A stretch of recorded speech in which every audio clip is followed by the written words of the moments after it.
Hi guys, it's Becky from Fighting for Wellness, and it's Thursday, so that means it's time for another Thursday Thoughts.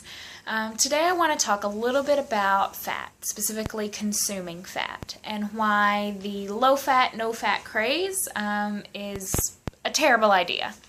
So I thought that this was something that most people knew at this point, that the low-fat craze isn't all it's cracked up to be, but I still, on almost a daily basis, encounter clients who, when I ask them how their nutrition is, one of the first things they say to me is, well, I try not to eat any fat, or I eat all low-fat things, all diet things. And this, frankly, makes my head feel like it's going to explode. So around 20 years ago, 20 to 30 years now, the low-fat craze began. We started seeing, all sorts of low-fat dressings and low-fat cheeses and skim milk and all of these low-fat products that were being deemed, they were diet products and they're going to help you lose weight because fat, in products makes you gain weight. In fact, it doesn't. And in reality, in the last 20 years, since this low-fat craze has started, the obesity rate in America has doubled. And that's not just a coincidence, and I'll tell you why. In these products, when fat is removed or fat is decreased, they have to make it taste good somehow, because with all the fat coming out, so does almost all of the flavor. So what they end up doing is adding all sorts of sugar and other products, all sorts of fillers, to try to make the food taste good. Also, with all the fat being taken out, a lot of that mouthfeel that you get, that feeling of being satisfied, of having something that's really giving you that, warm, chewy, whatever flavor, is being removed right there with the fat. So they add these fillers to try to give it the mouthfeel, and you're essentially tricking your body into thinking that it's getting full and satisfied when it's not. So then you end up eating more. And with these sugars being added, you're getting all sorts of inflammation in your body as well. And all of that inflammation results in not being able to digest other foods properly, and things like joint pain and fatigue. So the low-fat, fat-free craze has really been in a lot of ways detrimental to our weight loss and healthy living efforts. So I wanted to spell that myth right now. So stop eating the low-fat, no-fat foods. They're full of all sorts of processed junk.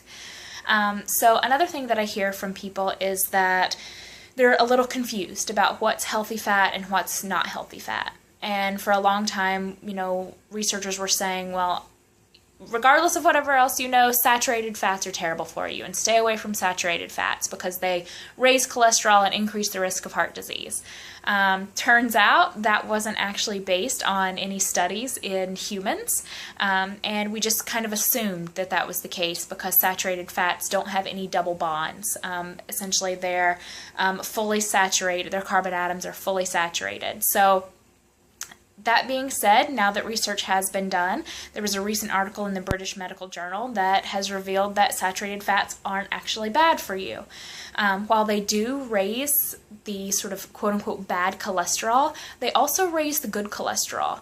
And the amount that they're raising the bad cholesterol overall isn't actually that significant. And statistically, it's not significant at all.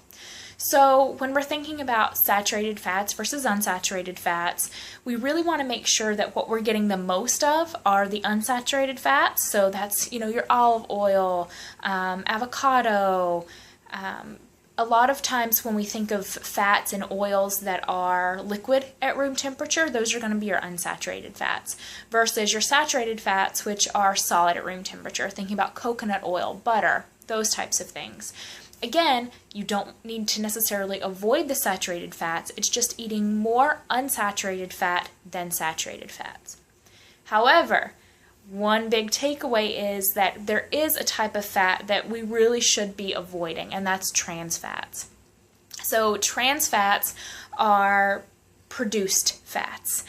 So these many times are artificial fats that are, think of like margarine. Margarine is full of trans fats.